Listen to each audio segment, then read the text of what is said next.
مصباحی صاحب کی گفتگو کے درمیان جو ایک بات انہوں نے کی تو مجھے اپنے مرشد گرامی کی بات یاد آئی کہ وہ رابعہ بصری کا انہوں نے فرمایا کہ شیطان کا نام اس نے لیا تو رابعہ بصری نے کہا کہ شیطان کون ہے. مجھے اپنے مرشد گرامی کی بات ایک یاد آ گئی. اللہ والے ایسے ہوتے ہیں. تو حضرت یہ نیا دور تھا کیبل کا. اس ٹائم ہر جگہ کیبل نہیں تھی. اب تو موبائل میں ہر جگہ مصیبت موجود ہے. تو قاری صاحب ہمارے مدرسے کے جو تھے نا, انہوں نے حضرت کو شکایت کر دیا.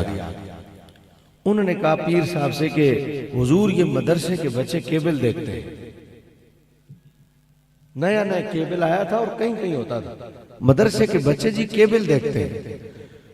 تو وہ رابعہ بصری والی بات ہے کہ شیطان کون ہے. تو حضرت نے فرمایا, میرے مرشد نے, آپ نے فرمایا اپنی بولی میں, یہ حسن عبدال اٹک والی, آپ نے فرمایا کیا کرنے اکھے جی وہ کیبل دیکھتے ہیں مدرسے کے بچے. آپ نے فرمایا چنگا کرنے نہ تسی بھی ویکھیا کرو. اچھا قاری صاحب چپ ہو گئے, بھئی یہ حضرت نے کیا کہہ دیا, بات ختم ہو گئی. کچھ دیر بعد جو ہے حضرت نے وہ دوسرے مدرس تھے ان سے کہا کچھ ٹائم بعد, وہ فلانا پہ آخنا سی بھئی مدرسے نے بچے کیبل ویکھنے تے میں آکھیا چنگا کرنے نہ کیبل ویکھنے تے تسی بھی ویکھیا کرو. تے حافظ صاحب کیبل کیوں نہ ہے, حافظ صاحب کیبل کیوں نہ ہے.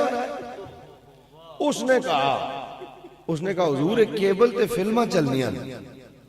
آپ نے فرمایا اچھا اے مدرسے نے بچے اے ویکھنے. میں آکھیا مدرسے نے بچے ویکھنے تے کوئی چنگی شے اسی.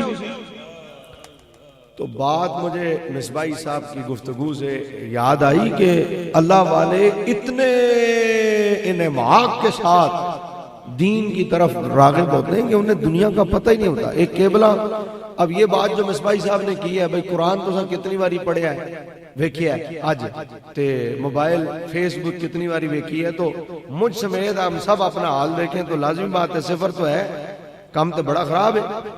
تو اللہ کرے کہ یہ جو گفتگو آپ نے فرمائی ہے اصلاحی گفتگو, اللہ ہمارے دلوں میں بھی اس کو اتارے.